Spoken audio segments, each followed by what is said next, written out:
we also put in a huge network of support centres across the UK, not least in Queen Elizabeth House in Edinburgh. So the Select Committee beat with shot. Mr Speaker, I'm sure the Secretary of State will be assisted in determining Scotland's place in international arrangements by the Scottish Affairs Committee report promoting Scotland internationally, which is released today. In it, he will find that the working arrangements between personnel in both governments are consensual and productive. Does he not actually therefore feel just slightly embarrassed by that ridiculous diktat from the Foreign Secretary intended to put the Scottish Government back in its place? He told our committee it was necessary because, amongst other insignificant things, Scottish Government ministers had the temerity to say that Brexit is a bad thing for Scotland. Does he not think that nearly all of Scotland thinks Brexit's a bad thing for Scotland? Mr Speaker, I stand by the words I said to his committee. Ian Paisley. Number 3, Mr Speaker. Thank you. Secretary of State. Yes. Mr Speaker, livestock can move from Northern Ireland to Great Britain and then return to Northern Ireland as long as they are hosted at an Animal and Plant Health Agency approved assembly centre and they return within 15 days. Ian Paisley. Thank you, and I thank the Secretary of State for that answer. Does the Secretary of State agree with me that the Windsor Framework has created an unnecessary bureaucracy around the issue of livestock movement from Northern Ireland to GB mainland, and in particular into Scottish markets, and has in fact decimated our pedigree cattle trade? What can the Secretary of State do to help me? Secretary of State. Mr Speaker, I know the honourable gentleman is a doughty champion for rural communities in Northern Ireland, and he does raise an important point, and I will endeavour to arrange a meeting for him with DEFRA colleagues as soon as possible.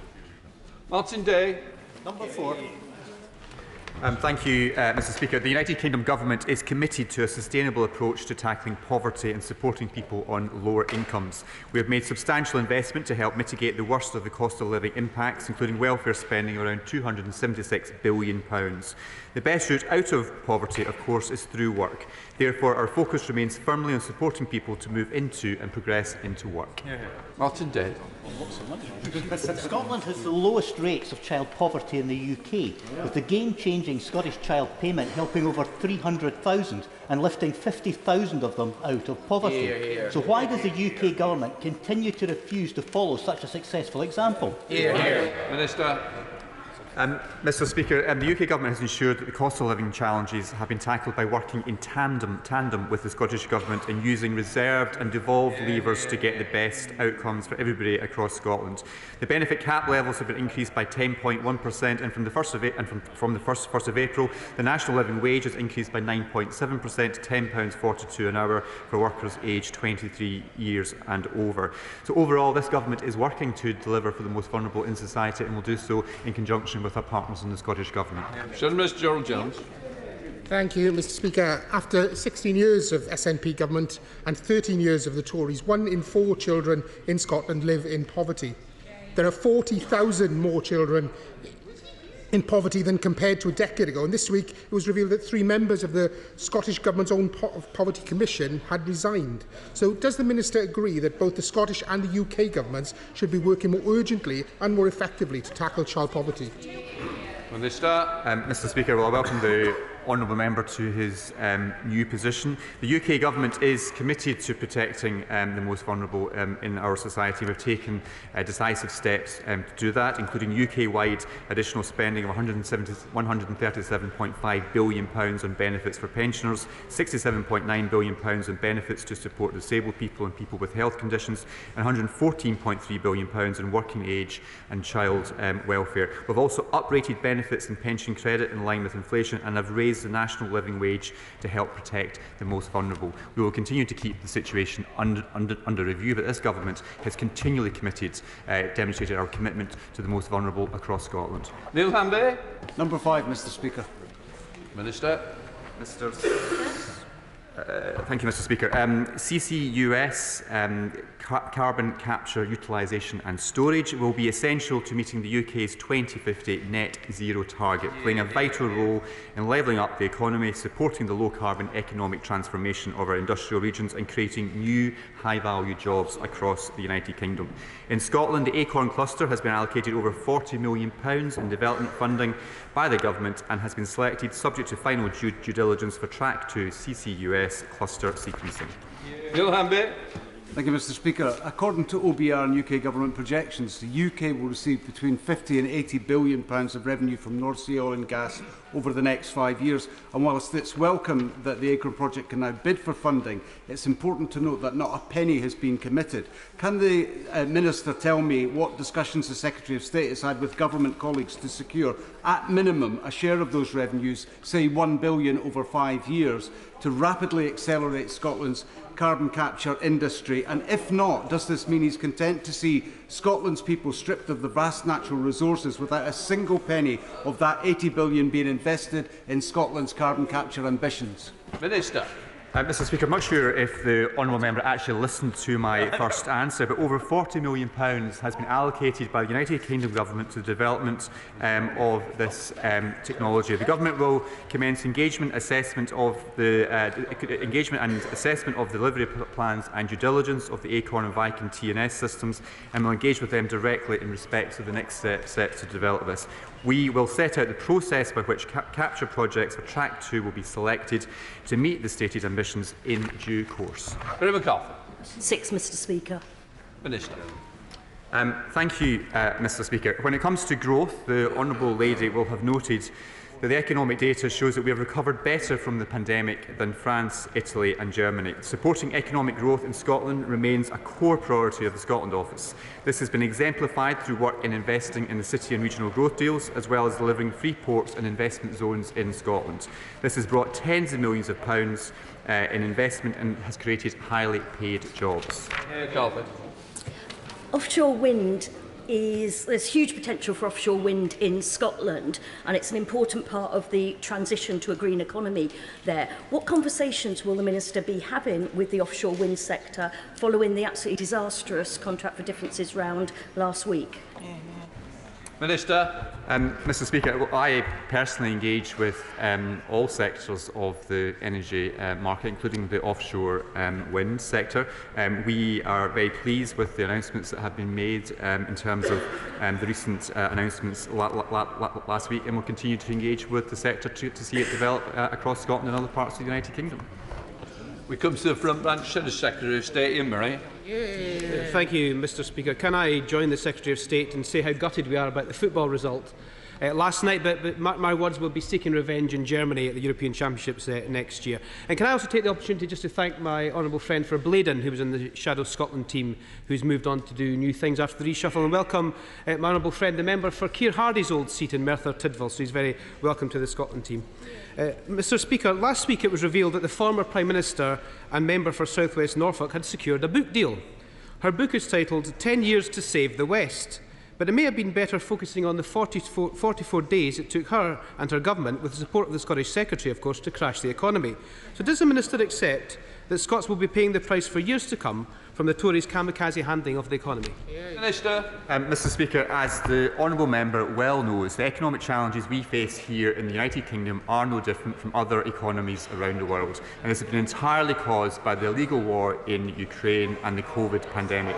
Now, thankfully, due to the decisive action of this Conservative government and Prime Minister, the evidence suggests that the UK is recovering from this economic shock far better than France, Italy and Germany.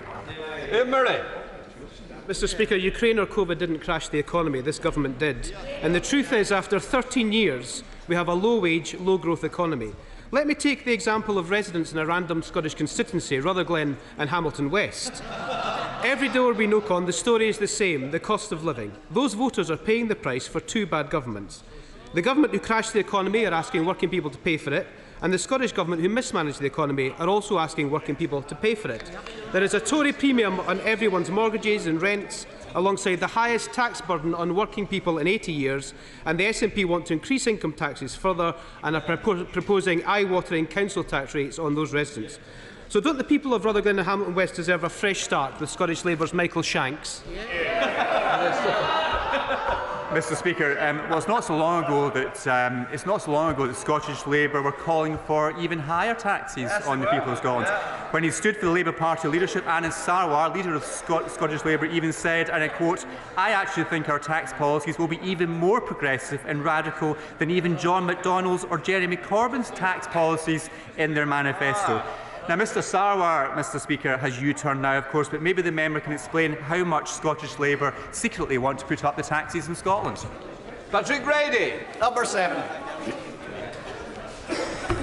Mr Speaker, the UK Government is focused on opening new international export markets for Scottish businesses. We have trade agreements with 71 non-EU countries and the EU, and these agreements will support growth, jobs and higher wages. And Mr Speaker, the honourable gentleman will have noted the recently revised numbers which show that we have recovered better from the pandemic than France, Italy or Germany. And since 2010, the United Kingdom has achieved the third highest rate of growth in the G7, faster than Italy, France, Japan and Germany. Patrick Grady. Mr Speaker, we had a really good trading relationship with the European Union. It was called membership. And 78% of people in Glasgow North and 62% of people across Scotland voted to retain that membership. If Brexit is really delivering the successes that he says it is, why does he think the polls show if people in Scotland had the choice again, those numbers would be even higher?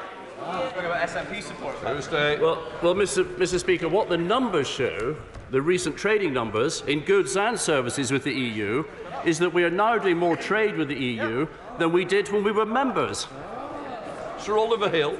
My right honourable friend agree with me that we are now developing a much better relationship with our former colleagues in the EU, and agreements such as the Windsor Framework, the accession to the North Sea group of countries that cooperate on energy, more recently Horizon and the other European programmes, shows that we are on the right footing to have a good future relationship post-Brexit.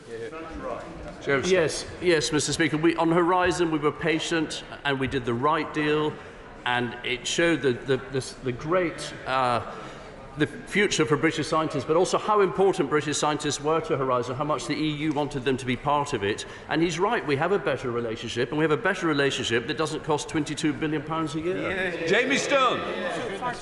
Thank you very much, Mr Speaker. Number 8. Minister. Mr Speaker, the United Kingdom Government supports collaboration between all our nations to share best practices, improve transparency and provide better accountability for patients.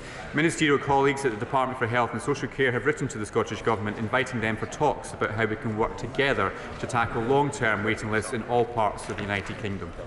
Jamie Snow. Mr Speaker, if you are sick or a loved one is sick or anyone at all and their life might be in danger, is it not the case that the border between Scotland and England should not get in the way of the best possible health outcome?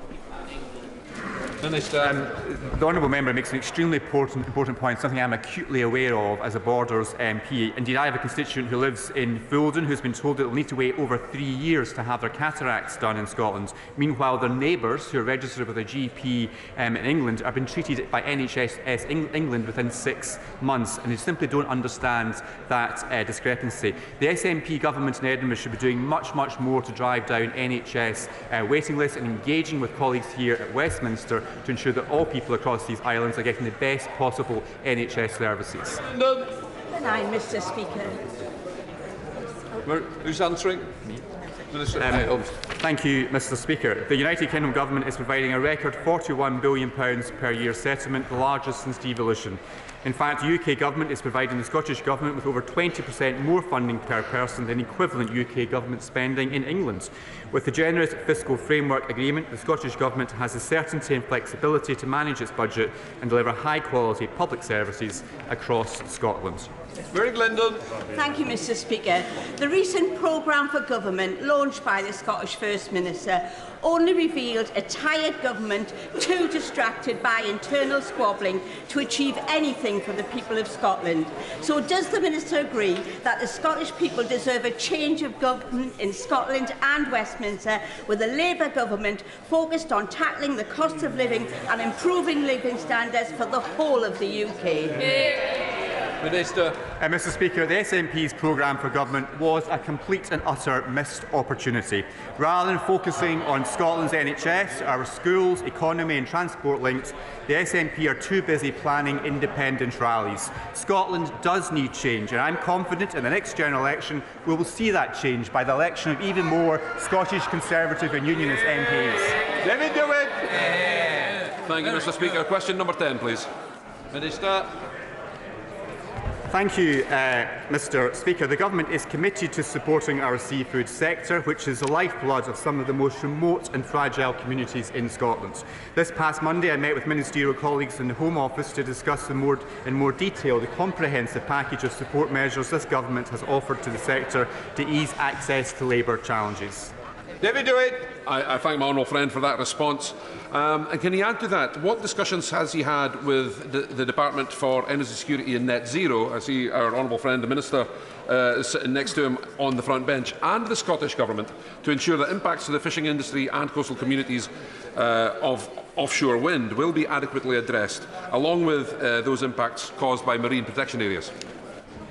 Thank you, Mr Speaker. I pay tribute to my honourable friend for his continued energetic and relentless campaigning for his constituency and the fishing sector. This Government is committed to working with other government departments and the Scottish Government on our shared ambition to protect the marine environment and ensure that the increasing spatial squeeze on our sea is managed effectively. However, we also note the legitimate concerns from the fishing industry and continue to engage with stakeholders, other UK government departments and the Scottish Government through the Scottish Seafood Industry Action Group. I understand my honourable friend for West Aberdeenshire, the Energy Minister, is due to meet my honourable friend shortly. Jim Shannon. Mr Speaker, the fishermen from Portavogie, Ardglass and Gilkeel work hand in hand with the fishermen from Scotland. So whatever benefits that the Minister can bring towards Scottish fishermen will benefit the fishermen and the fisherwomen from Northern Ireland. Can I ask the Minister, has any discussions taken place how they can work better together, Scotland and Northern Ireland and here at Westminster? Mr Speaker, I'm happy to work with all colleagues across the United Kingdom to advance this industry. I'm happy to meet the honourable member to discuss how we do that together. Joanna Church. Number 11, please, Mr Speaker. Secretary of State. Mr Speaker, with permission, I will answer questions 11 and 12 together. Illicit drugs destroy lives and devastate communities. The United Kingdom Government's 10-year drug strategy sets out ambitious plans, backed with a record £3 billion over 3 years, to tackle the supply of illicit drugs and build a world-class system of treatment and recovery. This is a UK-wide strategy, and there are no plans to devolve drugs policy to the Scottish Government. The Lord Advocate has announced that she's not going to prosecute drug users for simple possession offences committed within a pilot safer drugs consumption facility. And both the Home Affairs Committee of this House and the Scottish Affairs Committee have recommended that the UK Government support such a pilot in Glasgow by creating a legislative pathway under the Misuse of Drugs Act, enabling such a facility to operate, or by devolving the power to the Scottish Government. Now, both cross-party committees of this House are very clear that the evidence shows that these measures could be life-saving. So when will he act to save lives in Scotland by persuading his government to drop their intransigence on this issue? Secretary of State. Well, Mr Speaker, it was disappointing the Scottish Government was not prepared to work with the UK Government on Project Adder. This offer was made with supporting funding, and the E in Adder is for enforcement, and I believe this police and the Procurator Fiscal Service should be enforcing the laws in Scotland, not decriminalising drugs, because that helps drive people to health solutions. Marion Fellows.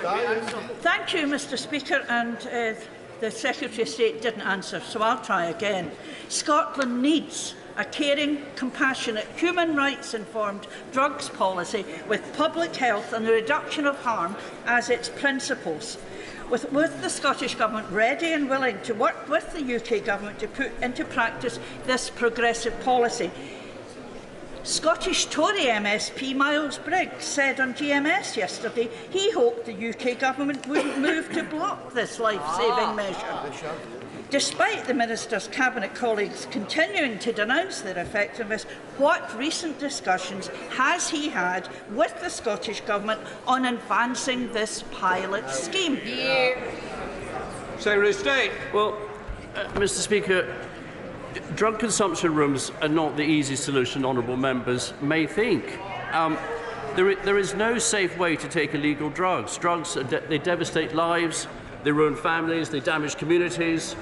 And the UK Government believes that the police and the Procurator Fiscal Service should fully enforce the law. However, and I say this to the Honourable Lady, however, If the Scottish Government and the Lord Advocate decide to proceed with a pilot on DCRs, drugs consumption rooms, the UK Government will not intervene. Kevin Forster. Thank you, Mr. Speaker. The Secretary of State will clearly realise the challenge that would be presented for Border Force if we had differing rules on what drugs were lawful and not lawful across the United Kingdom. Therefore, he really assure me that he will not be looking to devolve drugs policy and will instead be getting the Scottish Government to focus on its own responsibilities.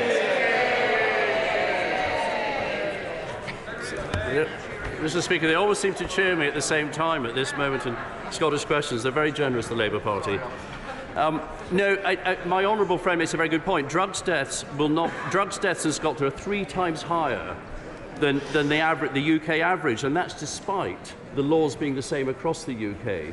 I don't believe drug consumption rooms are the panacea to those problems, but we absolutely must have drug laws that work across the whole United Kingdom because it's a UK-wide problem. We now come to SNP spokesperson Thomas Shepherd. Thank you, Mr. Speaker. I think we should be clear. The Lord Advocate's statement on Monday is a game changer. It removes one of the major obstacles to a pilot drug consumption facility, which is designed to prevent overdoses. Now, he's been equivocal in his responses so far, so let me give him another chance to get on the right side of history and to actually say that he will support and work with the Scottish Government to see this pilot project through. Secretary of State. Mr. Speaker, I think I've been quite clear. I've been quite clear that the UK Government's policy is not to proceed with drug consumption rooms. We believe drugs, as I said, devastate families and destroy communities. I was very clear about those things. But I'm also very clear that the Lord Advocate and the Scottish Government appear to have achieved a workaround that allows them to have a pilot drug consumption room, probably in Glasgow, and the United Kingdom Government will not intervene in that. So you now have no more excuses. Tommy Shepherd. Can I press the Secretary of State on this point? Because, of course, he has form in terms of intervening in decisions of the Scottish Government. So he says he won't intervene. Can we therefore be clear then that he will say, on behalf of the UK Government, that he will not use any administrative or legislative means to frustrate or block this pilot policy by the Scottish Government?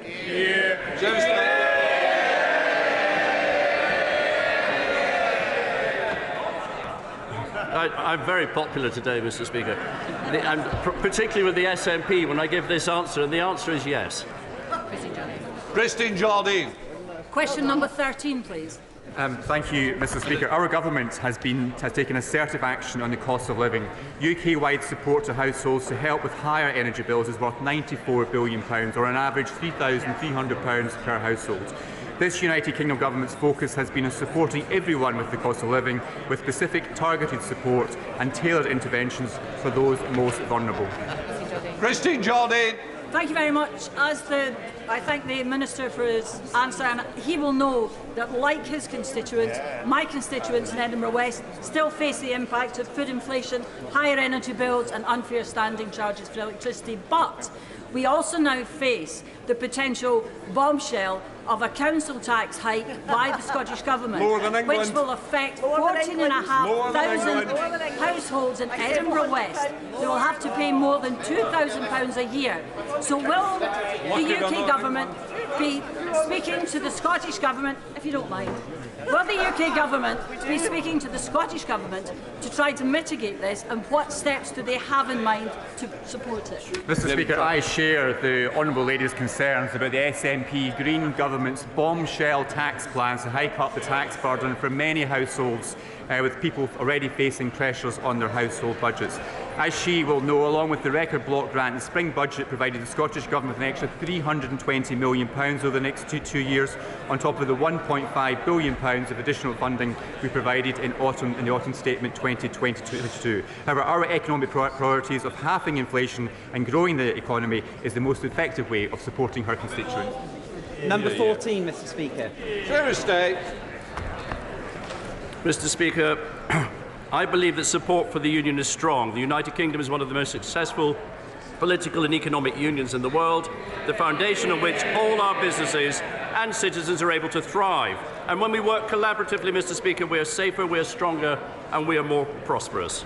Robin Moore. Thank you, Mr. Speaker. Whilst the SNP's First Minister whips up grievance politics at independence rallies, Scotland's NHS but goes backwards. Scotland's ferries don't work and Scotland's economy stagnates. So does the Secretary of State agree with me that it's about time that the SNP stopped obsessing about another independence referendum and started delivering for the people of Scotland? Mr. Speaker, I agree with my honourable friend, and I could not have put it better myself. Angus Brendan McNeill. Thank you very much, Mr. Speaker. Isn't the truth in the Union that while we see independent Norway and independent Ireland in budget surplus, independent Ireland with a surplus this year of €10 billion, rising to €23 billion in the next 3 years, whilst the Scottish Government cannot build small hospitals in small Scottish islands? Isn't the answer for Scotland to remove the handcuffs from Westminster, to get the independence and the budget surpluses of Norway and Ireland to move forward and to move away from the Brexit of the Tory and the Labour Party? Secretary of State. Mr. Speaker, it's always independence to solve the problems. They're not building hospitals in the islands because it's the Scottish Government who are squandering the most generous settlement they've had since devolution began. That completes Scottish questions. Before I come to Prime Minister's questions, I wish to welcome a special guest who is observing our proceedings today, the Speaker of the Jordanian House of Representatives. Mr. Speaker, you are most welcome. We now come to Prime Minister's questions. Let us start with Chris Law. Number one, Mr. Speaker. Prime Minister. Mr. Speaker, can I start by paying tribute to the Clerk of the House, Sir John Benger, and thank him for his many years of distinguished service. Mr. Speaker, this morning I had meetings with ministerial colleagues and others. In addition to my duties in this House, I shall have further such meetings later today. Chris Law. Mr. Speaker, the wealth of billionaires has skyrocketed over the past decade, whilst average working households in the UK have the lowest living standards since the 1950s. Whilst hard-working families are struggling to make ends meet, the wealthy are playing by a different set of rules, with reports even that members of the House of Lords are trying to exploit the non-dom status loophole to avoid paying their fair share. So does the Prime Minister agree that whether you're the wife of the most powerful man in the country or the host of The Apprentice, no billionaire should qualify for special tax treatment while my constituents face soaring levels of inequality and poverty? Prime Minister. Well, Mr. Speaker, the facts tell a very different story to what the honourable gentleman said. He mentioned inequality. Inequality today is lower than it was in 2010. He mentioned the number. He mentioned the number of people in poverty, Mr. Speaker. Again, I'm pleased to say there are 1.7 million fewer people in poverty today than 2010, including many in Scotland. But, Mr. Speaker, of course we understand that things are challenging right now with the cost of living, which is why we've put in place record support to help families, particularly with their energy bills, and particular for the most vulnerable in our society, with record amounts of cost of living payments going to millions across the country, including in Scotland, showing the power of the United Kingdom government. Thank you, Mr. Speaker. Thanks to this Conservative government, we have the opportunity to be the first country in the world to end new cases of HIV by 2030. And this is partially down to our world-leading opt-out HIV testing programme rolled out in very high prevalence areas. But to reach this goal and make this progress, we must roll out opt-out testing to other high prevalence areas like in the West Midlands, which includes my constituency of West Bromwich East. So will the Prime Minister commit to meeting with me and the incredible Terence Higgins Trust to hear more about the merits of opt-out testing? Prime Minister. Well, can I thank my honourable friend for raising this important issue and indeed thank her for her work in this area. We remain absolutely committed to ending new HIV transmissions within England by 2030, and I'm pleased that she highlighted that the provisional data from NHS England indicates that the opt-out testing programme has been highly successful. DHSC is currently evaluating the impact of the programme with a view to deciding whether it should be expanded in additional areas, and I know ministers will keep her and the House updated. We now come to the Leader of the Opposition, Keir Starmer. Thank you, Mr. Speaker. Can I join the Prime Minister in his words about the Clerk of the House? Mr. Speaker, I pay tribute to the police who tracked down the escaped terror suspect from Wandsworth Prison last week. Despite being charged with terrorism and despite being a flight risk, he was not held in a Category A prison. Why not? Minister. Well, Mr. Speaker, I'd like to thank the police and their partners for their efforts to find and arrest Daniel Khalif. There is now an ongoing legal process that must be allowed to take its course. But I'd like to reassure the public that while these cases are extremely rare, the Justice Secretary has launched an internal investigation about how this could happen, as well as an independent investigation of the incident, so that we can learn the lessons from this case and make sure that it never happens again. Keir Starmer. The truth is they're presiding over mayhem in the criminal justice system. Only a few short months ago, Zara Alina's family said ministers had, and this is their words, blood on their hands after probation failures that led to her murder. So it beggars belief that we're back here once again. The Chief Inspector of Prisons said conditions in Wandsworth are so bad it should be shut down. The Chancellor is telling anyone who'll listen that he raised concerns months ago. Probation, school buildings, now prisons. Why does the Prime Minister keep ignoring the warnings until it's too late? Prime Minister. Mr. Speaker, the honourable gentleman with his background should know better that because of the wide variety. Because of the wide variety and considerable difference in severity of people charged under that Act, it is not and has never been the policy that they are all held in Category A prisons, something that I shouldn't need me to point out to him given his experience. But he talks about resourcing. I am happy to tell him that over the last few years, we have delivered an extra 4,000 new prison officers. Staffing levels at Wandsworth in particular are up by 25% in the past 6 years. And because we're boosting prison pay, we're also improving retention and at the same time investing £100 million to improve prison security with new measures like X-ray body scanners. But if he wanted to have a truly honest debate about this, perhaps he'd acknowledge that prison escapes under the Labour government were almost 10 times higher than under the Conservative.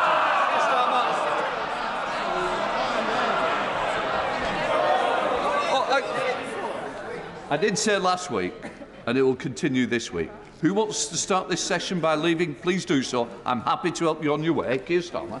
Mr. Speaker, every week, whatever the topic, he paints this picture as if everything is great and fine out there. It's so at odds with the lived experience in the real world. Let me turn to another serious security concern. Some in this House face sanction, intimidation and threats from the Chinese state. When I asked the Prime Minister on Monday whether the Foreign Secretary raised the specific issue of the alleged spy arrested in March when he visited China a few weeks ago, the Prime Minister would only say that he raised that type of activity, but avoided specifics. So I asked the Prime Minister again, did the Foreign Secretary raise this specific case when he visited China? Yes or no? Mr. Speaker, I'll refer to the honourable gentleman to my previous answer, where I said very clearly that the Foreign Secretary raised these issues with the Chinese Foreign Minister who he met, as did I when I had my meeting with Premier Li over the weekend. But when it comes to China, Mr. Speaker, this government has put in place the most robust policy that has existed ever in our country's foreign policy. It is to protect our country for the values and the interests that we stand up for. It is to align our approach with our closest allies, including those in the G7 and the Five Eyes, and is to engage where it makes sense, either to advance our interests or, as I did at the weekend, to raise our very significant concerns. That is the right approach to China. It is one that is welcomed by each and every single one of our allies, and I'd be interested to know what he thinks that he would do differently. Keir Starmer. Well, that certainly wasn't a yes. And what he says now is totally at odds with the Parliament's Intelligence and Security Committee report of July this year. That set out that the government has no clear strategy when it comes to China, has failed to support the intelligence agencies, and is leaving the UK severely handicapped in managing our future security. This has been raised time and time again. But yet again, the Prime Minister fails to heed the warnings and is now desperately playing catch-up. So will he finally commit to the full audit of UK-China relations, which so many in this House have so long demanded? Well, Mr. Speaker, as always, the Leader of the Opposition is just playing catch-up and hasn't caught up with the reality of what's actually happening. He talks about the ISC report. Again, if he actually went through it, he would realise that it related to a period of investigations which was in 2019 and 2020. Since then, Mr. Speaker, we have launched a whole new integrated review refresh of our China strategy.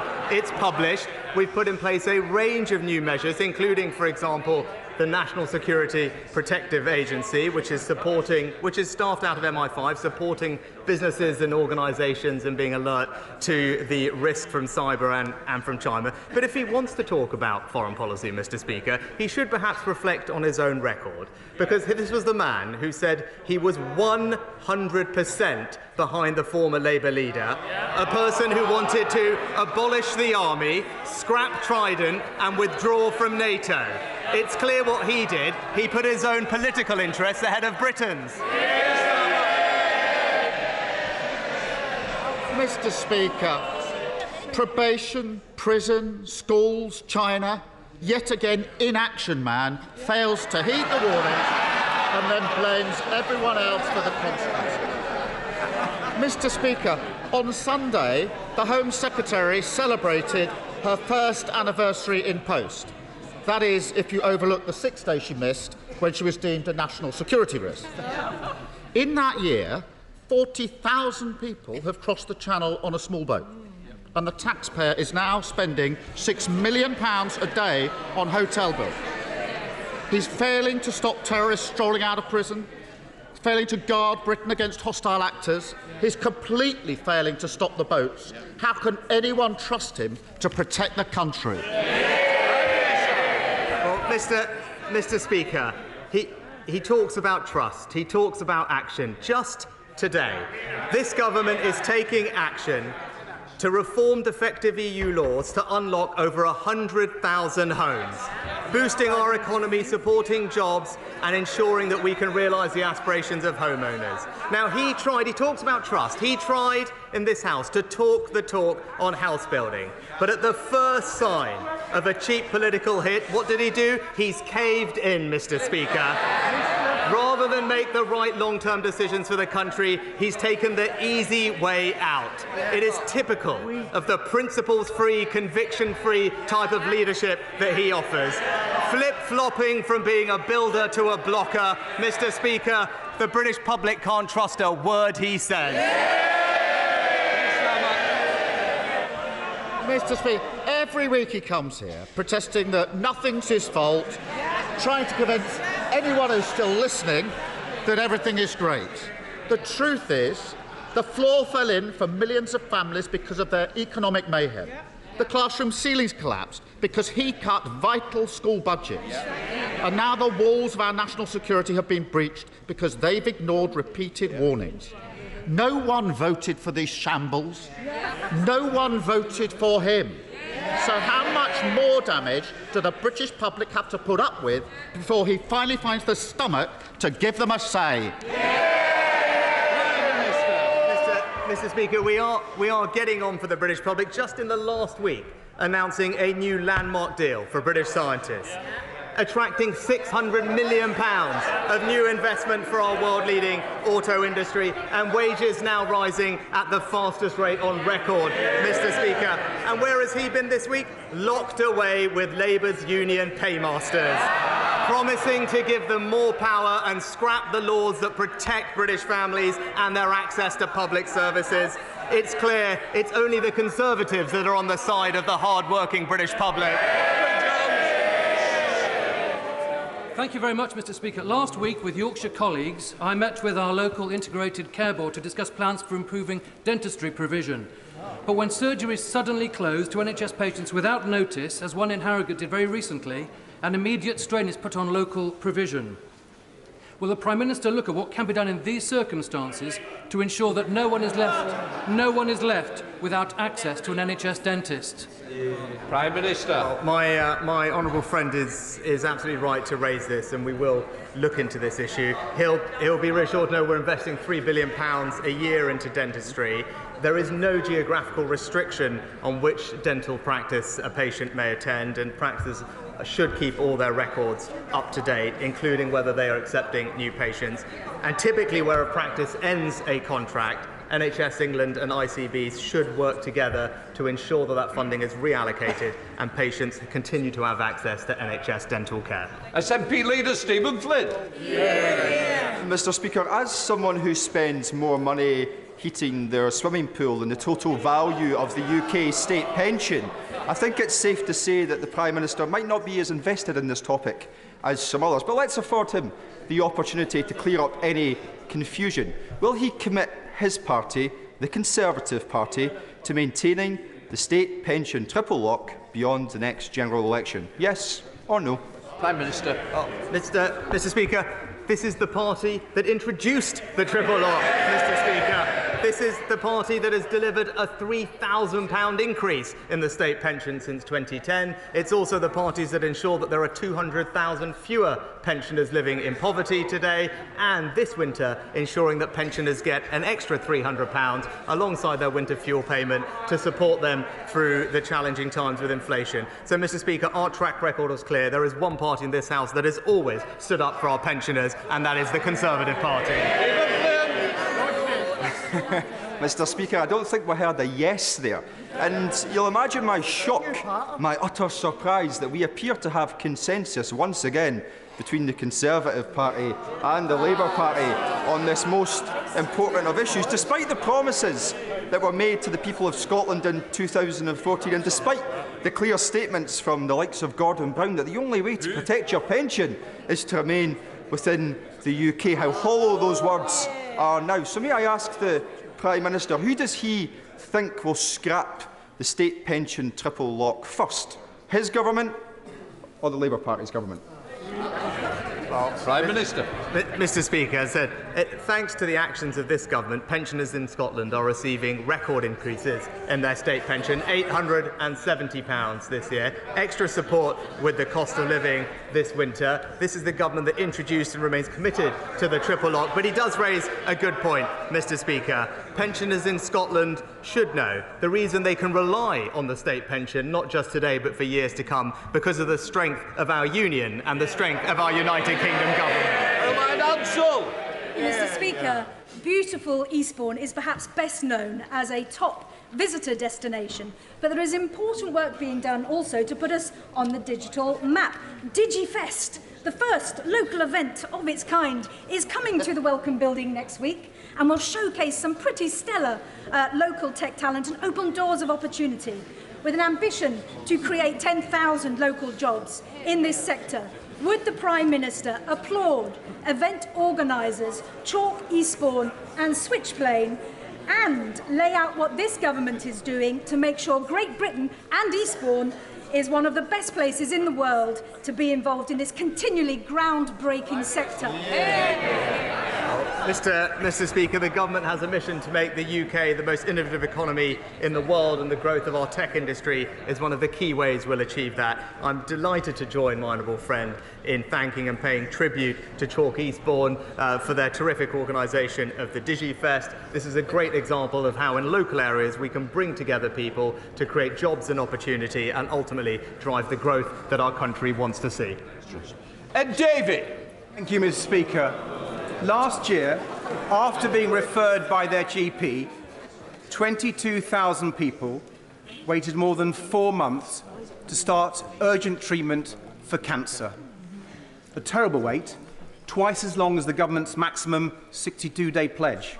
A cancer target it hasn't met once since 2015.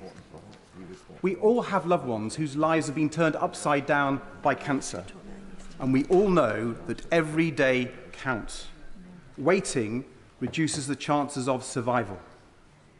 So will the Prime Minister tell people waiting anxiously to start their cancer treatment, when will this cancer target be met? Minister. Mr. Speaker, it's absolutely right that we do everything we can to speed up cancer diagnosis. The pandemic has had a significant impact on cancer recovery. He'll know that before the pandemic we had something like 200,000 cancer referrals a month, but during the pandemic it dropped to around 80,000, and now as those referrals come through, that's having an impact. But, Mr. Speaker, we're ensuring that there are hundreds more oncologists and radiologists working this year compared to last year. We're rolling out over 160 community diagnostic centres, because the honourable gentleman is right that early diagnosis is key, and that is why, Mr. Speaker, even though there is work to do, cancer treatment today is at record levels. So we are making progress, and the 62-day backlog is now falling. Recently, the NHS wrote to all trusts, streamlining our targets, clinically advised, and now all the focus is on meeting them as quickly as possible. Chris Green.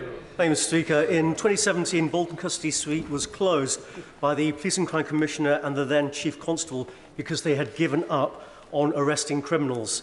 The new chief is delivering on the people's priorities so that emergency calls are answered promptly, crimes are investigated and arrests are made, which means the newly reopened custody suite is always full.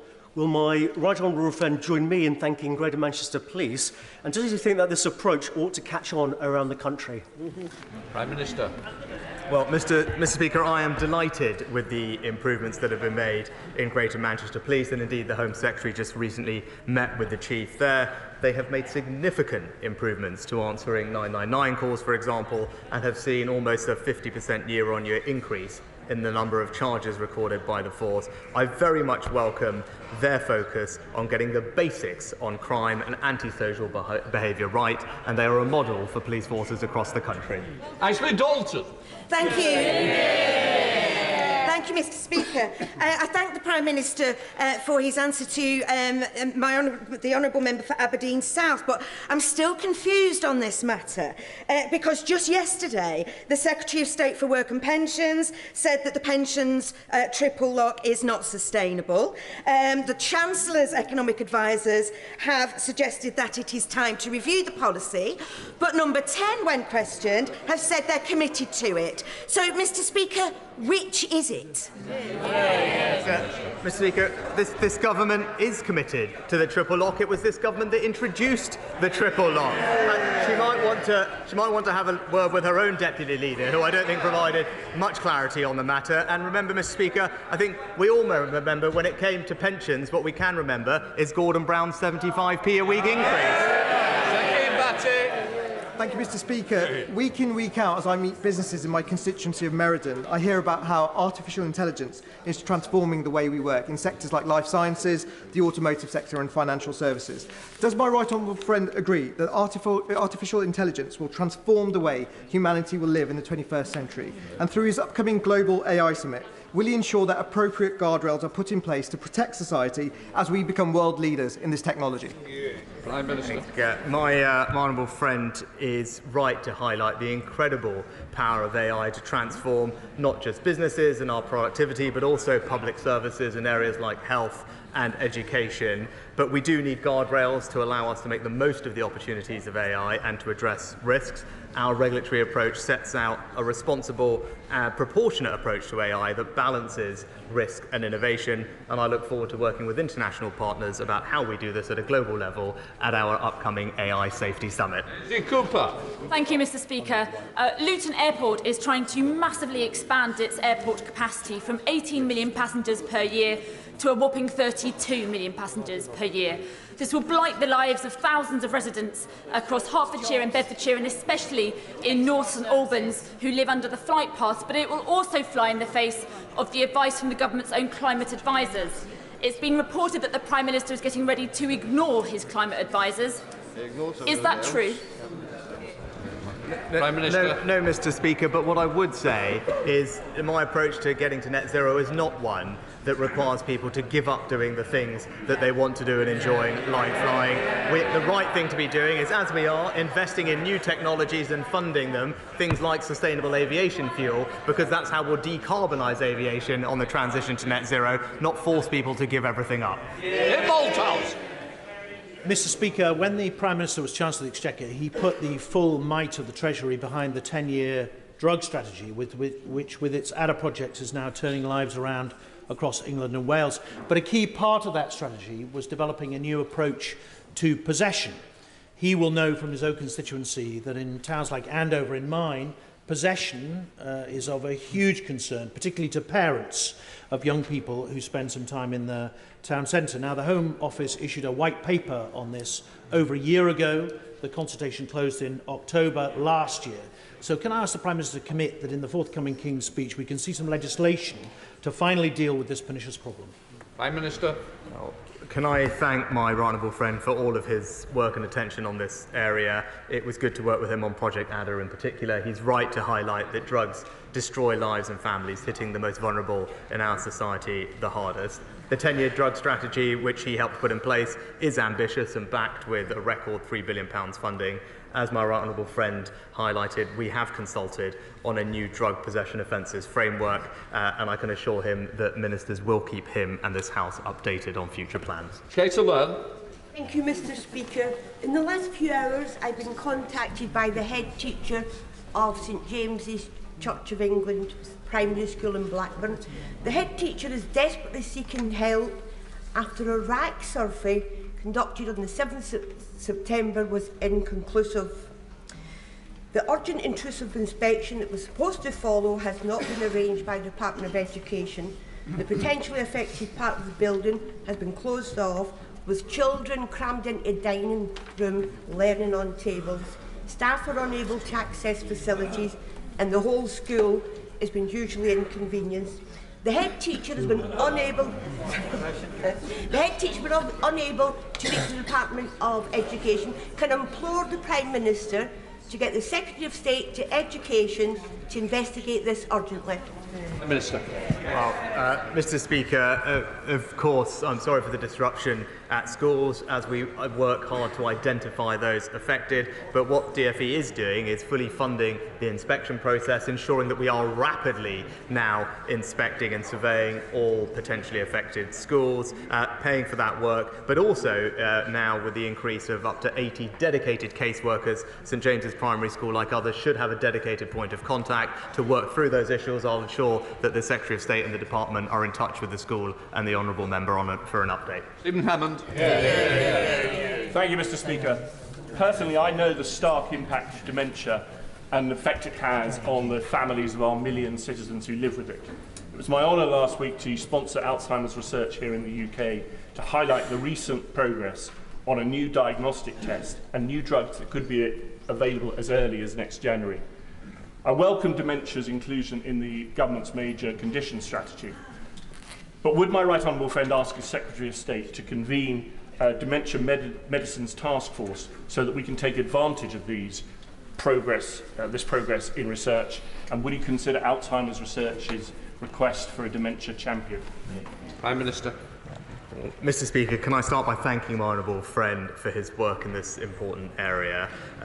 Regulators are working closely with industry to evaluate new dementia medicines because, of course, we want patients to benefit from rapid access to safe and effective treatments. We're also strongly committed to funding dementia research, including doubling the amount allocated to this to £160 million a year by next year. And last year we launched the Dame Barbara Windsor Dementia Mission, backed up with new funding, which will work with industry to develop biomarkers, data and digital science innovations, and strengthen our trials in dementia. And I look forward to hearing from him more suggestions about. Thank you very much, Mr. Speaker. In the 1990s, under the Conservative government, people were dying because of the length of time they were waiting on NHS waiting lists. In 2023, we've seen an increasing number of people dying while they're on NHS waiting lists before they get treatment. Is the Prime Minister ashamed that people are dying needlessly under his watch? Prime Minister. Well, Mr. Speaker, of course the number on waiting lists has been impacted significantly by the pandemic, but that's why we've put record funding in place to help address it, including new innovations like surgical hubs, same-day emergency care, virtual wards, and such like. I would gently point out to the honourable gentleman, in England, partly the reason that the waiting lists are not coming down as fast as we would like is because of strike action by doctors, something that is supported by him and his colleagues, who have stood on the picket lines ensuring that patients cannot get access to care. It is also him and his party that are saying that they will repeal the laws that we have put in place that will guarantee patients safe access to medical treatment in the event of industrial action. So if he wants to make this issue emotional, he should say to people, why is it that he believes patients should be deprived of access to life-saving care because of industrial action, Mr. Closed question. Question 11. Prime Minister. Mr. Speaker, we regularly engage with local partners across the West Midlands to gather insight and intelligence on the economy. Earlier this year, we initiated the Trailblazer devolution deal, which will help include measures to help businesses thrive. And I see that just the other week, Business Growth West Midlands was launched by the Mayor, backed with £100 million in funding for business support. Vital fabricants.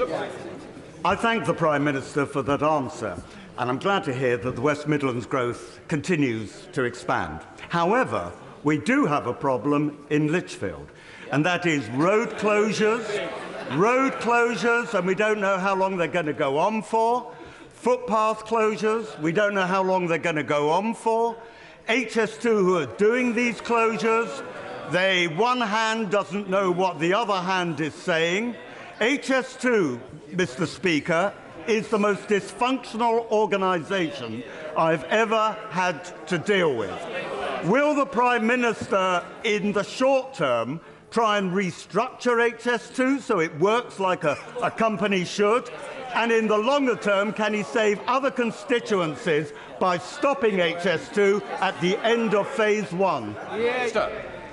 Well, Mr. Speaker, I know that the frustration that this is causing to my honourable friend's constituents. I am told that HS2 Limited is prioritising the completion of works underway to keep disruption to a minimum, including roadworks in Lichfield, but I know the Transport Secretary will continue to hold them to account, and the company will keep local communities informed about future works. Hardy. Mr. Speaker. UK bill payers are facing an extra £1 billion because of the government's failure to agree new offshore wind. With Russia using energy as a weapon, when will the Prime Minister take energy security seriously and protect us from the whims of fossil fuel autocrats? Prime Minister. Mr. Speaker, we do take energy security seriously. Indeed, we created a brand new department to focus on energy security. But it's a bit rich. It's a bit rich coming from the Labour Party, Mr. Speaker, that wants to cut off our access to homegrown British oil and gas, Mr. Speaker, which will increase our reliance on foreign oil and gas, increase our reliance on dictators and exposure to those markets, and as the independent reports have also said, will be bad for the climate, as those imported fossil fuels come with something like 2 or 3 times the emissions. Their policy is not just bad for the environment, Mr. Speaker, it's bad for our energy security and it's bad for British jobs.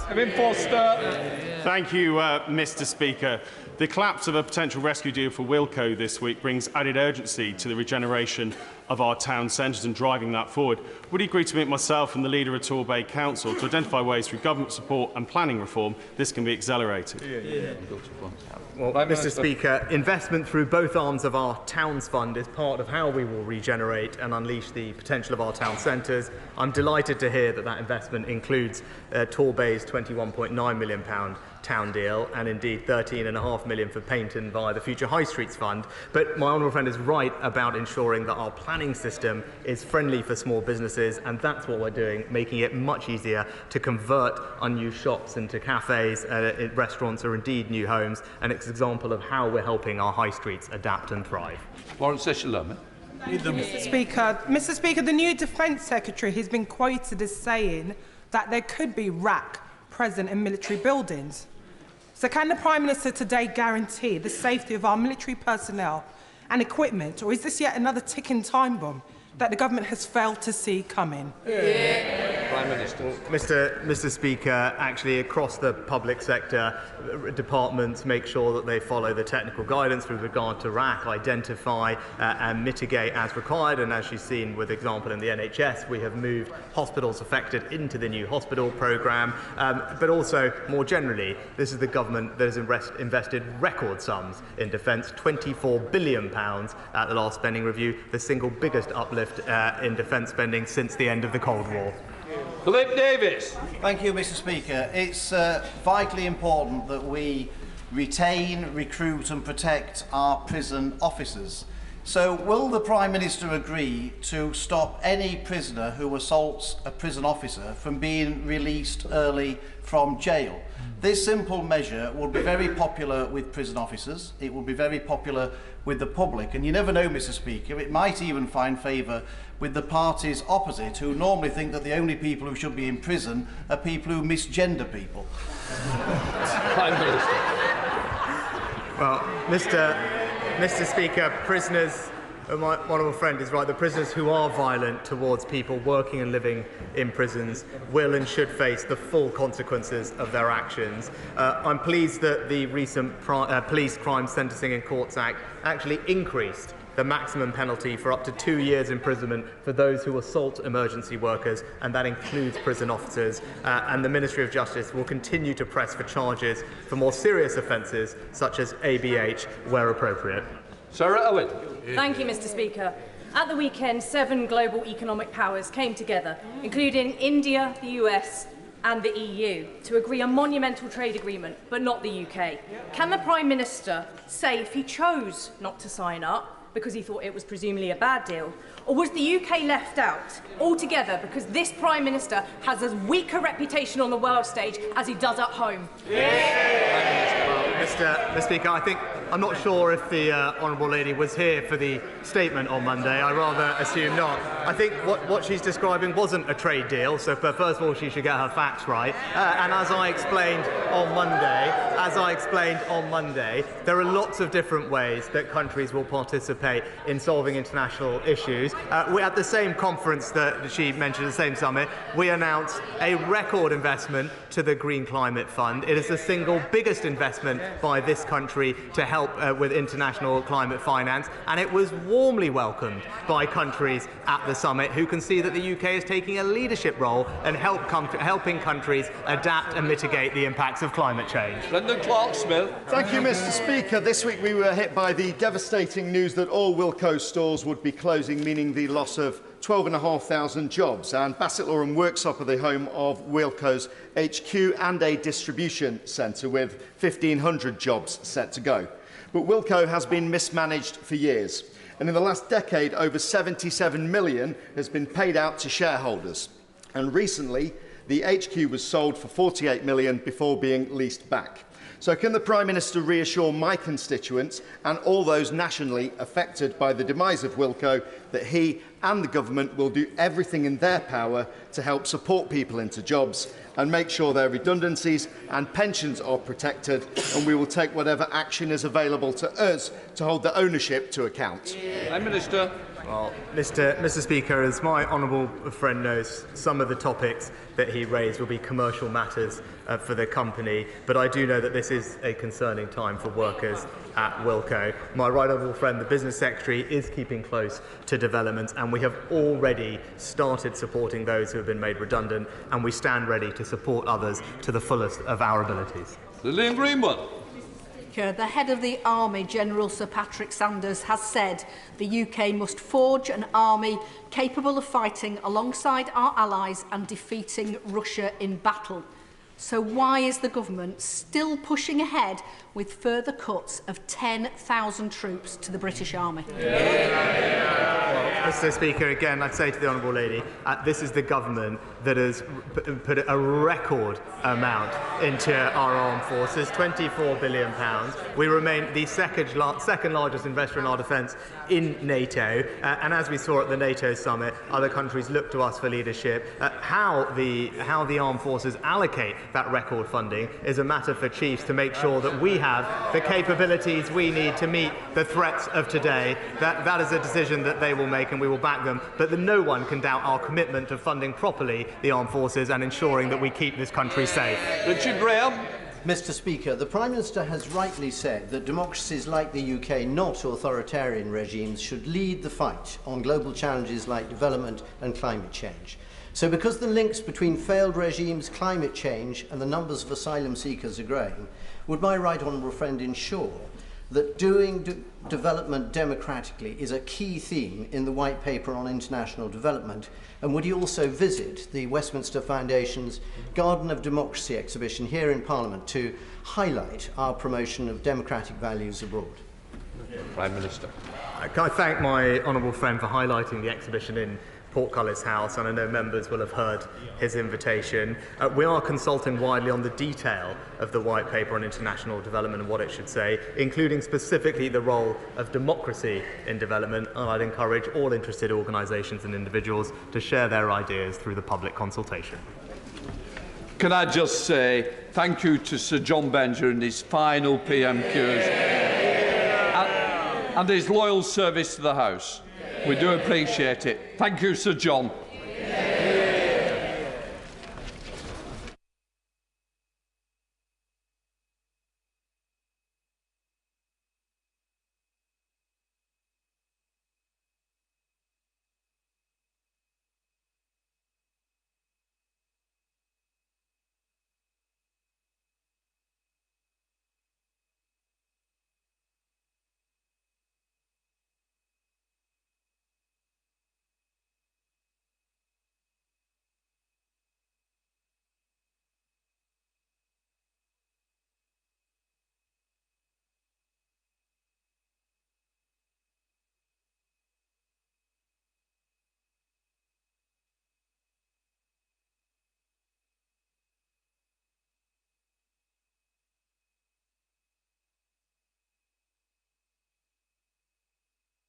Right, we now come to the urgent question. Steve Reid.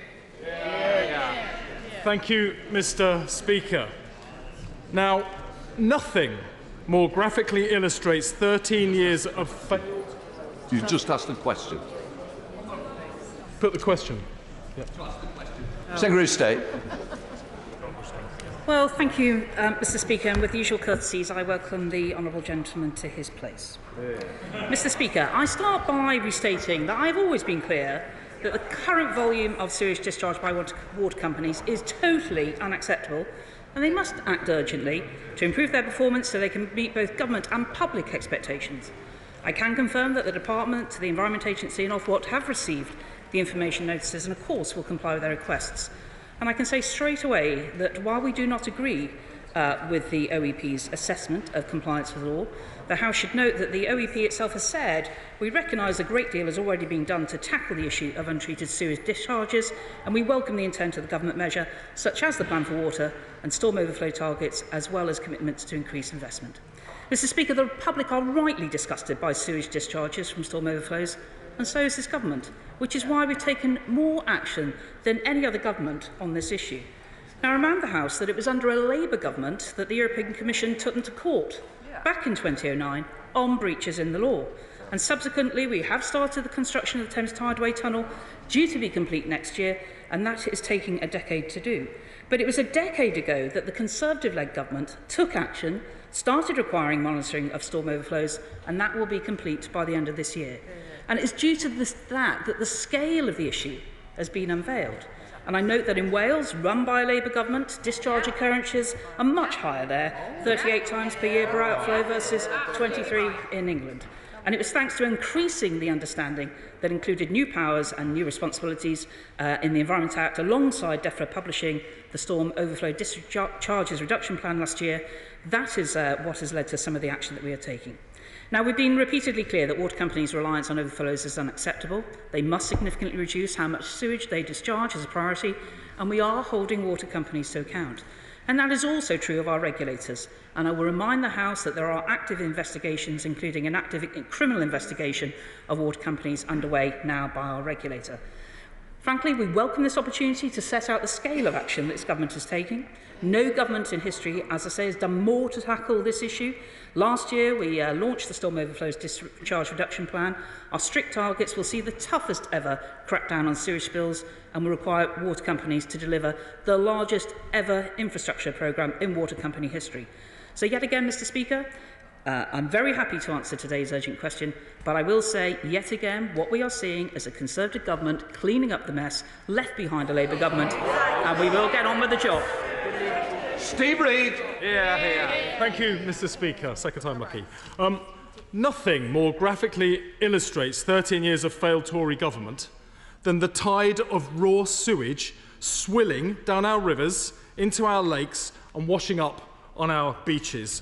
The Conservatives cut the Environment Agency's budget in half. That led to drastic cuts in monitoring, enforcement and prosecution. And that led to a drastic increase in illegal discharges, trashing nature, damaging tourism and putting kids' health at risk. This government are up to their necks in a sewage crisis of their own making. And now, in an absolutely unprecedented move, the Office for Environmental Protection tells us the government may have broken the law itself in allowing all of this. They identify possible failures to comply with environmental law by the Secretary of State's own department, the Environment Agency, and Ofwat. This government has broken the entire regulatory system. They enabled this scandal. But did we hear a word of apology just now? No, we did not. Only complacency. Labour wants severe and automatic fines for every illegal discharge to pay for a tougher regulation and enforcement regime. Why won't the government do that? We want mandatory monitoring of every outlet so the public know where the discharges are happening. Why won't the government agree to that? Could the Secretary of State tell us which ministers signed off what the OEP calls, and I quote, a misinterpretation of the law to allow more frequent sewage discharges without risk of sanction? That is a government-sanctioned green light to pollute. Was it her? What action will she now take to put an end to this appalling situation, bring the water companies to heel and clean up our waterways? And will she publish the correspondence between the OEP and her department if she has nothing to hide? And finally, if her department is found to have broken the law, will she do the right thing and resign? The Prime Minister would not tolerate raw sewage in his private swimming pool, so why is he happy to treat the British countryside as an open sewer? Secretary of State. Well, I think the risk for the honourable gentleman that he's already soiled his own reputation by failing to acknowledge that it was the investigation all started, which led to that court case that's referred to in the information notice, under a Labour government. On Sky last night, I believe it's a former DEFRA Labour minister who basically said he knew that sewage discharge was happening. And what did Labour do about it? They didn't do anything. What they did in 2006, they set out a consultation basically allowing self-monitoring by the water companies. Frankly, the Labour government did sweet FA and we are cleaning it up now. So in terms of, let's have a look at some of the timescale has been pointed to. So it is about the situation that led to the ruling by the Court of Justice of the European Union. And frankly, he also, I'm conscious, of course, they've not done this in Wales either, where there is a Labour government. So no change in policy there. Meanwhile, the Conservative government has got on in terms of unlimited penalties for water companies. We've given powers. That's why we did act. It's why so many powers were put into the Environment Act. And our regulators are using them. So we are getting, from where we were monitoring hardly anything in 2010, thanks to Labour, and frankly the SNP haven't got a leg to stand on either. It was the Conservative who got the monitoring going, and where Labour weakened monitoring, we have increased it. I think in some of the assertions made about budgets, I think the honourable gentleman should be aware that, of course, the purpose of the permits and the fees that go with the permits is to pay for those regular inspections. What government funds, and we increased the funding last year, is about where there's enforcement action to be done, including taking companies to court. And that's why there's an active criminal investigation underway now. So frankly, Mr. Speaker, it's only due to Conservatives getting the monitoring going, unveiling the scale, whereas Labour just looked the other way when they were last in government. And frankly, I've got no confidence that that their plans that they put forward, we're already getting on with many of the actions they talk about, and that's why we will sort out the mess they left behind. Can I just say, can we be more moderate in what language we use? I don't think it was appropriate, and hopefully we'll hear no more. Can I come to the Chair of the Select Committee, Sir Robert Gould? We all understand the long-term challenge of stormwater overflows where we have heavy rainfall inundating the system, and over time we're going to see more stormwater tanks such as the 4 million litre one Yorkshire Water installed in Scarborough. But there can be no excuse at all for discharges when the weather is dry. Some of them are down to human error, some are down to mechanical failure, but many are down to just undercapacity in the system. So as we address this problem, can we focus on these dry discharges and make sure that the investment goes in there where it will have the most effect, where the most concentrated sewage goes into waterways? Well, my right honourable friend is right to point out some of the investment that's gone underway, but as part of the Storm Overflow Reduction Plan, which I anticipate will have nearly £60 billion of investment happening from the water companies, they are going to prioritise where the biggest issues are. I think that's the right thing to do, and I'm also mindful potentially of other environmental responsibilities there may be, particularly in special areas of conservation. So we will continue to make sure that as part of that plan that we get on and get into the detail. We're already doing quite a lot of work with the water companies, holding to account and making sure they get on and spend the money. Sir Ben Bratton. Along with the water companies themselves, one of the main sources of water pollution in the southwest is the minority of livestock farmers who put sewage, silage and runoff from silage and slurry into local waterways, and yet the government has radically cut the number of inspections and there have hardly been any prosecutions. Why? Well, Mr. Speaker, the honourable gentleman is a former minister in DEFRA. I'm not aware of what inspections were done when he was in office. However, what I do know is that we increased funding for farm inspections to happen. My understanding is there were about 4,000 last year, and there is targeting and approach, and sometimes farmers are not doing it intentionally, and we are helping in different ways, whether that's about slurry infrastructure. We've increased the amount of funding that we're giving to help with different elements like that. Of course, through the environmental land management schemes, we're also increasing incentives to try and help with things like barrier strips and buffer strips so that stock is kept further away. So we are actively working with farmers, and we want them to be able to do the right thing, and enforcement is undertaken, as he'll be aware of a recent case that happened in Herefordshire, and we will continue to make our regulators to make those decisions in their independent way when it comes to criminal investigations, rather than the government dictating that. Thank you, Mr. Speaker. And I do welcome the work of my right honourable friend, the Secretary of State, in this area. And despite what has been said today, we have to recognise that this is the first government to take the bull by the horns and actually do something about the legal sewage that's been going on for decades and decades, and I've witnessed it myself. I've recently been speaking with Southern Water about the river that I happen to have a constituency near. And whilst I recognise Southern Water are doing their very best to do small trials around land drainage, quite frankly, I don't think they're doing enough quick enough. So could the Secretary of State outline to us what the powers that she's strengthening for the Environment Agency in order to really find companies like Southern Water, as my right honourable friend said, who are using opportunities in dry weather to dump sewage where it really, really should not be happening? Thank you. Well, my honourable friend is right to point out, or right honourable friend is right to point out, that we have taken action and given powers to the regulators. There was a very successful prosecution that happened, and Southern Water was fined, I believe it's £90 million in a recent case. Look, we need to continue to work to get effective action done. The Environment Agency, I have complete confidence in getting on with the detailed work that we need to do in making sure that the water companies stick to the law and that we are continuing to strengthen the law, including the unlimited penalties that this House has voted for. But actually, I think it was actually only this side of the House that actually went through the division lobbies to get the penalties. Cat Smith. Thank you, Mr. Speaker. The Secretary of State will know from her own mailbag, and I certainly know from mine, that my constituents are in touch with me week in, week out about concerns on the River Loon or the beach at Fleetwood. So I and my constituents would like to know, frankly, when water companies are caught breaking the law, what steps will the Secretary of State make to ensure that they are punished and brought to justice and ensure that they don't do it again? Well, I'm conscious of the situation that happened near Fleetwood earlier this year. There was a breakdown, and to give some credit to United Utilities, they worked at pace to try and fix the mechanical failure that had happened.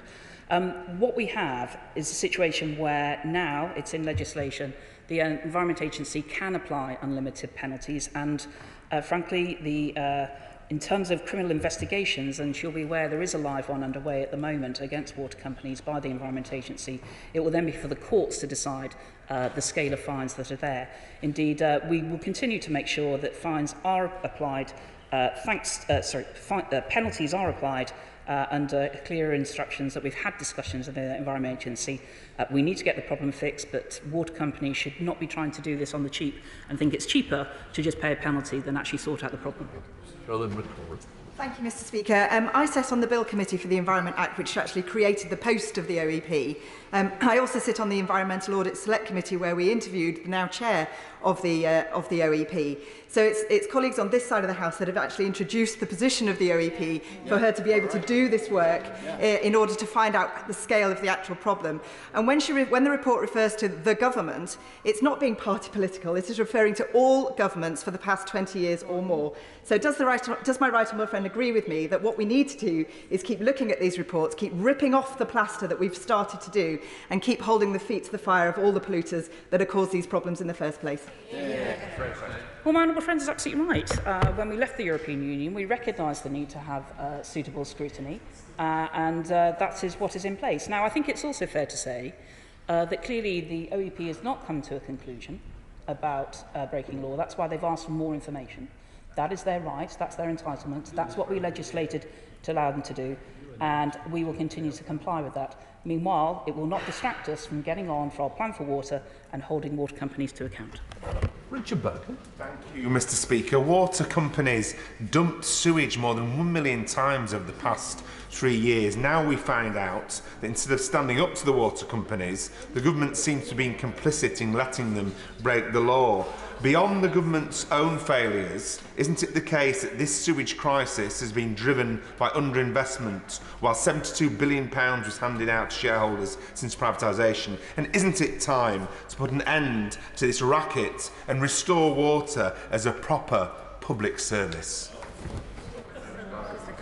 Well, Mr. Speaker, look, I understand the honourable member comes from the very left wing of the Labour Party, and that will continue to be his mantra. It's not the position, I understand, of his party to nationalise.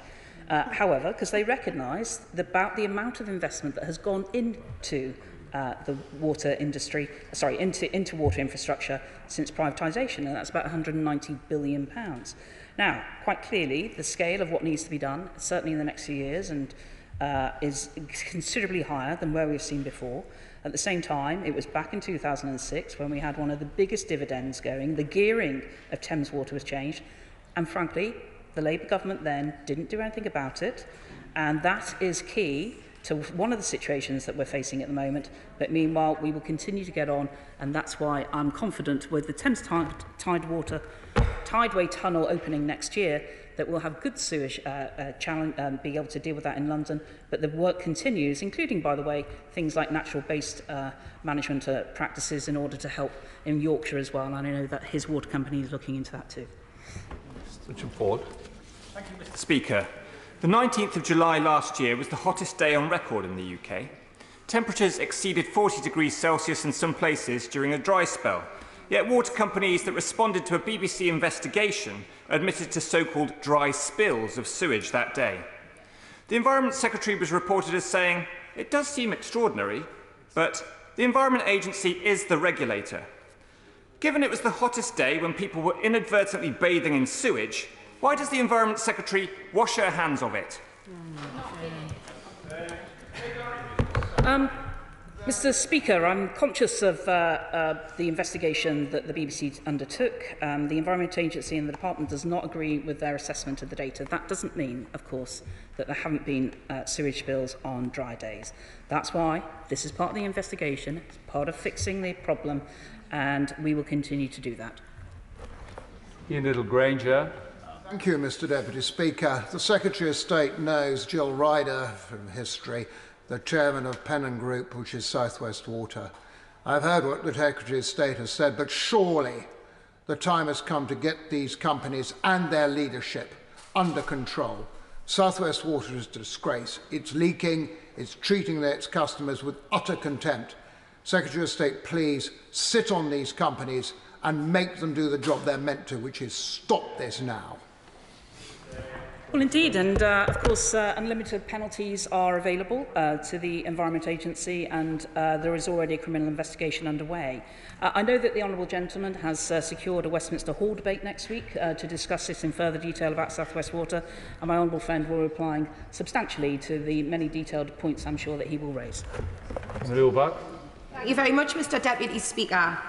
It was my constituent, Mr. Latimer, who was responsible for the law change that stated sewage should only be discharged during exceptional circumstances. He knows, as we all know, that it is this government who are actively enabling the water companies and the regulators to get away with dumping sewage into our rivers and our oceans. Why won't the Secretary of State admit that it's under this government that sewage dumping is no longer the exception but the rule? Because her assertion is simply not true. Mr. Deputy Speaker, rather than just scaremongering, which is what we are having again from the other side, could we have a focus, please, on the quality of our waters? Because in Leigh-on-Sea and Southend West, the quality of our water has gone up from 76% in 2010 to 93%.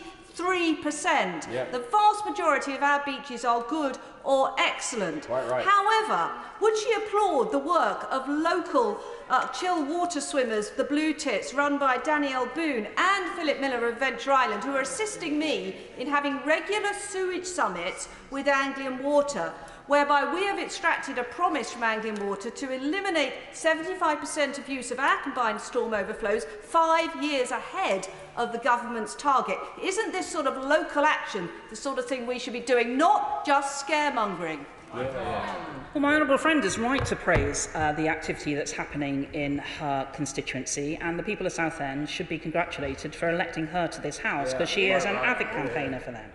I think she recommends, of course, her part of the world for swimming in terms of the designated beaches. I could do the same in my own constituency. But what I would remind the House, of course, is that when the Conservatives came into power in 2010, only half of our swimming beaches, designated bathing waters, were deemed excellent, thanks to whatever happened under Labour. And now it's more than 3 and 4. That shows the progress that we've made right around the country. Barry. Mr. Deputy Speaker, can I say to the Minister and ask her the very pertinent question? What does she say to the senior executive in Yorkshire Water when I complained about the quality of the water in some of the rivers in Yorkshire? And they said, Mr. Sherman, don't you realise that there is no river in our country that is fit to swim in? Isn't it the truth that her pathetic performance today and her use of the most vulgar language I've heard in this chamber in all my years in this House, isn't it true she's out of her depth, she's incompetent, and she should resign immediately? Well, I'm looking forward to the election in Huddersfield. What I will say to Donald Johnson, he should look at some of his own speeches. But it is not acceptable. I don't know the status of basis of what he's just made that assertion of quoting the Chief Executive of Yorkshire Water. That is not the case. And frankly, I'm conscious he can always contact me directly to give me the quotation and the source of that quotation. I look forward to receiving it, and of course I will take the water company chief executive to task if that is truly what she said. James Wild. Thank you, Mr Deputy Speaker. Despite what we've heard from Labour, isn't the reality that in government they did absolutely nothing on this issue, with no monitoring in place? And it's this government, as the OEP recognises, that is sorting the problem through the Plan for Water, through record investment, through monitoring, to improve waters in North West Norfolk and across the country.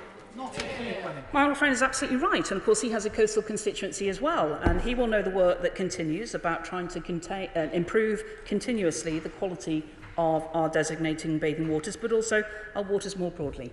You know, there have been more stringent standards applied over the last decade. We continue to work to try and improve that, and frankly, we will continue to get on with the job. Thank you, Mr Deputy Speaker.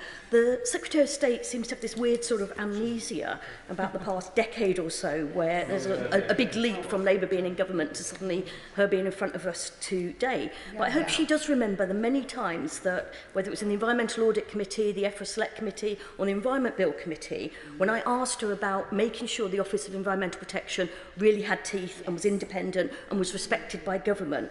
I'm concerned that there are already signs that the government is trying to undermine the work of the Office of Environmental Protection.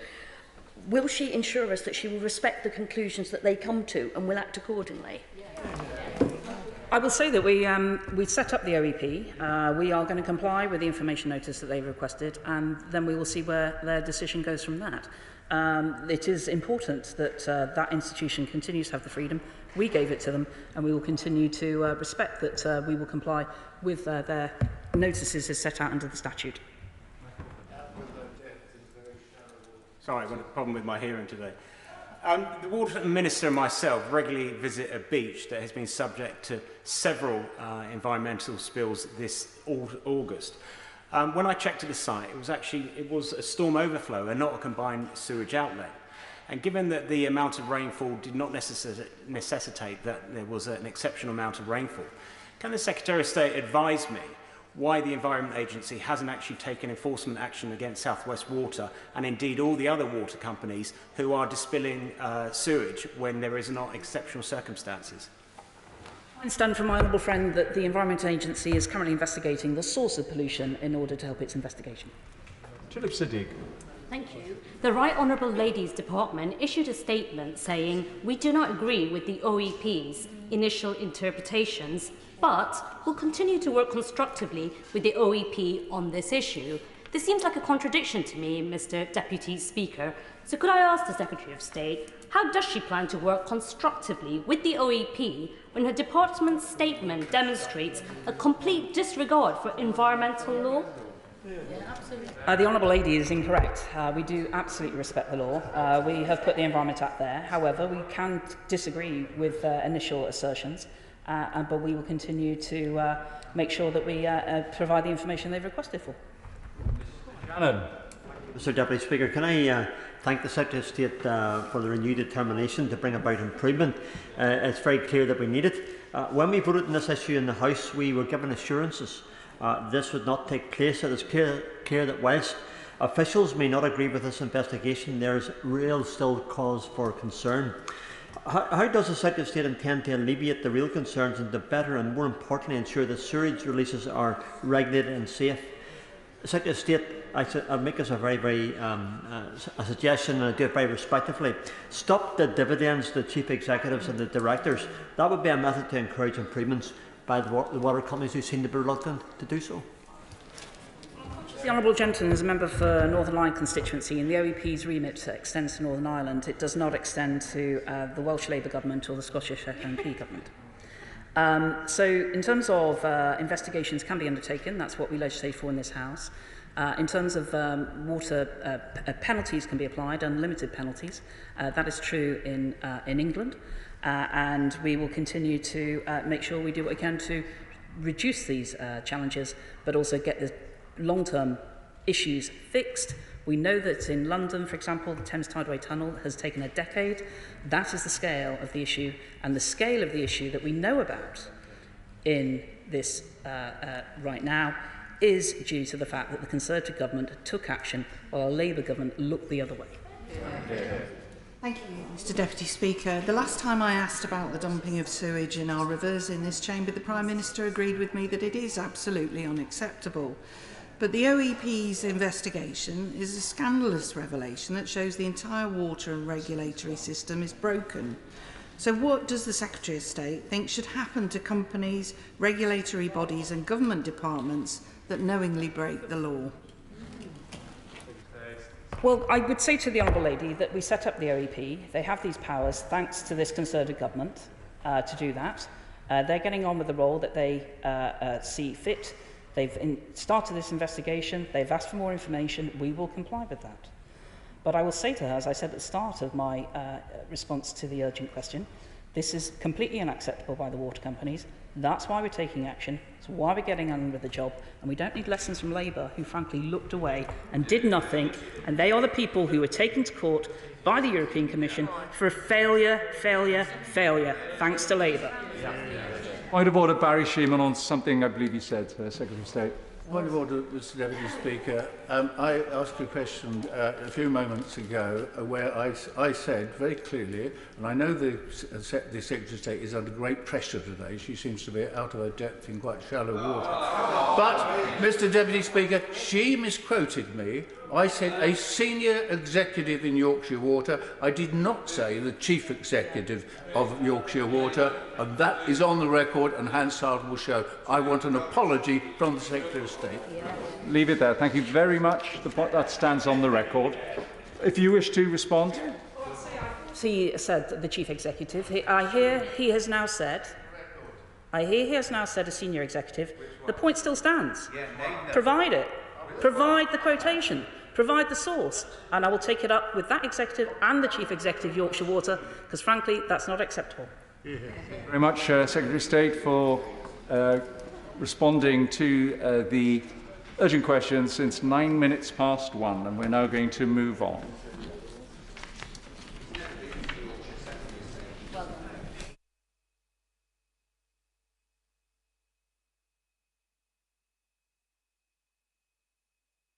The 10-minute rule bill, and it's on asbestos, the National Register thereof, I assume. Andrew Percy. You will regret that. Thank you, Mr Deputy Speaker. I beg to move that leave be given to bring in a bill to provide for a national register of asbestos present in non-domestic premises and of the condition of that asbestos and for connected purposes. Mr Speaker, can I begin by thanking Mesothelioma UK for all the fantastic work they do supporting those living with asbestos-related cancer, as well as providing access to mesothelioma clinical nurse specialists across the UK. The charity offers a range of support services and dedicated research which helps patients live better and longer lives. I also found their work invaluable a number of years ago in this place when my honourable friend, the member for Chatham and Aylesford, and I were trying to get the government into a sensible and correct place on the issue of compensation. Representing an area of many former steel workers, former power station workers, dockers and a few miners, respiratory industrial disease is an issue I know well, and indeed from my close family too. Although as we've seen increasingly, this is a disease not restricted to those roles who previously worked directly installing material asbestos, but is now being seen by others who work in buildings with asbestos, such as teachers.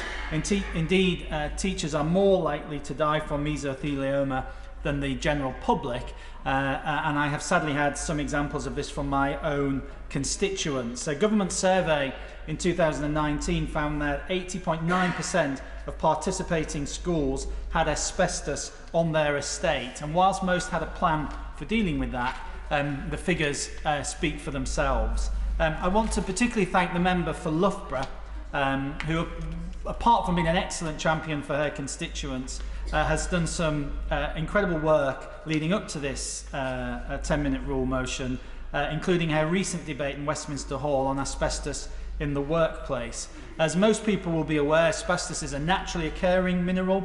It was used extensively in buildings in the United Kingdom and around the world between the 1950s and the mid-1980s, and it's found in everything from including ceiling tiles, pipe insulation, flooring, textured paint, boilers, and of course it's often mixed with other materials, which makes determining its presence even more complex. In fact, asbestos is so hazardous that it is one of 3 materials considered hazardous enough to require their own regulations, the others being radiation and lead. And whilst lead and radiation are tightly controlled, and of course there's been a lot of work over the years to tighten up the regulations around asbestos and indeed ban it, many would say that asbestos remains the poor relation with regards to those 3 in public policy terms. The scale of this problem can't be underestimated. The Health and Safety Executive has said that between 210,000 and 400,000 buildings in the UK contain asbestos. Other estimates suggest that there are 6 million tonnes of asbestos spread across 1.5 million buildings in this country, and it is of course the single greatest cause of work-related deaths in the UK. Indeed, the HSE estimate more than 5,000 people die from asbestos-related cancers each year, and half of those being mesothelioma. And governments of all sides in the past have sought to address this issue. We've had bans on import, on use, manufacture, supply, etc. And we saw the control of asbestos regulations introduced in 2012, which provides a framework for working with asbestos in non-domestic premises. And of course that is welcome, placing as it does a duty on duty holder to assess the presence, condition and exposure risk of asbestos in those non-domestic premises, and they are required to maintain an up-to-date register and share it with anyone who may be at risk of exposure or disturbing asbestos-containing materials. However, welcome though those regulations may be, and the other interventions may be, there remain too many new mesothelioma cases in the UK, and a clear trend in rising cases amongst those who have worked in buildings with asbestos rather than those who have worked with asbestos products and materials directly. A report by Alpha Tracker on the condition of asbestos in schools, for example, Mr Deputy Speaker, in schools, hospitals and homes actually, found more than half of 1.3 million samples which were found to contain the material were already damaged. 20% of asbestos-containing materials in hospitals and healthcare settings had high damage, and 55% of asbestos in schools was in a poor condition. We therefore have to ask whether the current approach is working and is sufficient. The UK National Asbestos Register, who are a new social enterprise established to help management and the duty holders to manage this material, have identified, however, 5 common failings in the current system. Firstly, there are communication failures, contractors rarely seeing any asbestos register or records potentially being mislaid or being found difficult to access. A contractor undertaking what seems like relatively minor works, for example, may be left unaware that there are asbestos-containing materials in that building, but they could all the same, despite those works being relatively minor, be disturbing them. Secondly, documents are often incomprehensible, with information being provided in a format that's difficult to understand, poorly arranged, or possibly even too lengthy. Thirdly, out-of-date information on registers, as those registers are not updated as work is undertaken, or the information being held is on different databases. So as a contractor changes, then information can be lost. Fourthly, the current system often results in there being no evidence of compliance or confirmation that any register has been accessed or read by a contractor or anybody undertaking works.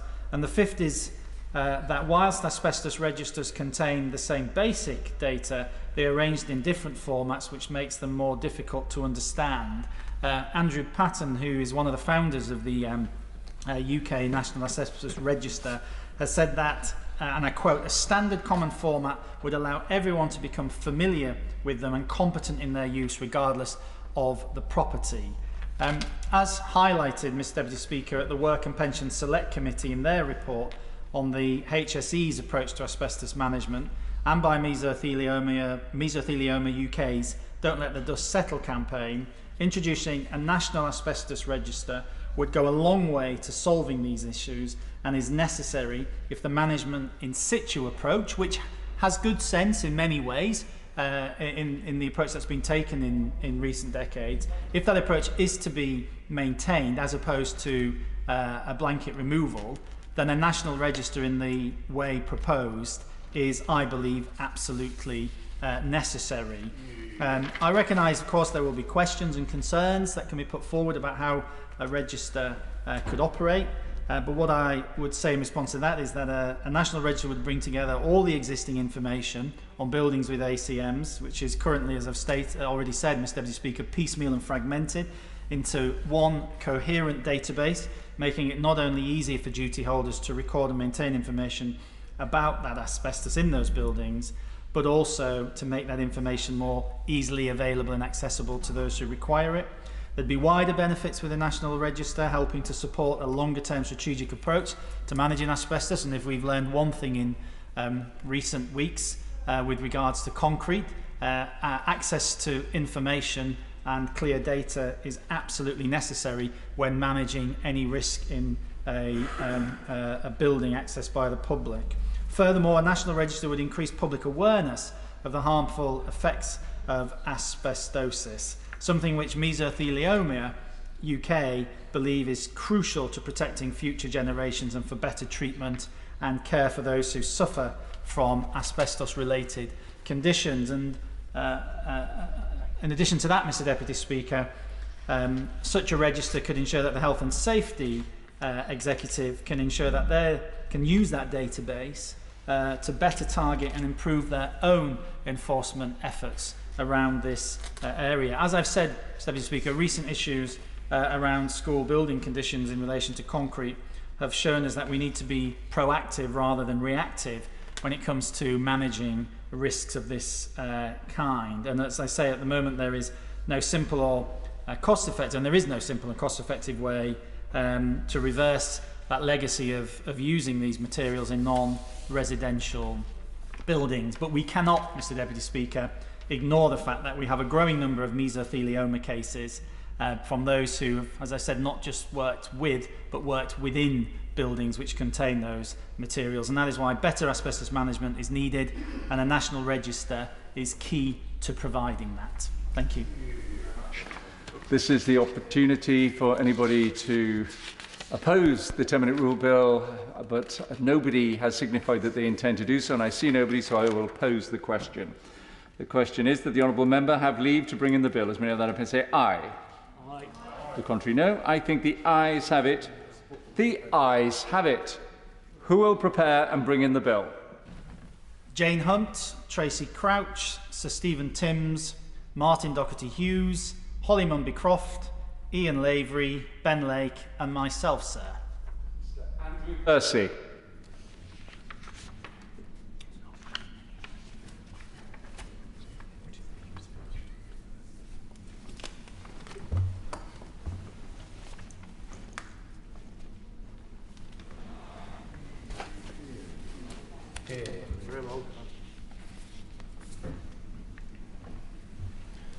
Thank you. Asbestos National Register Bill. Second reading, what day? 24th day of November, a Friday. 24th of November, a Friday. Thank you very much. We're now going to move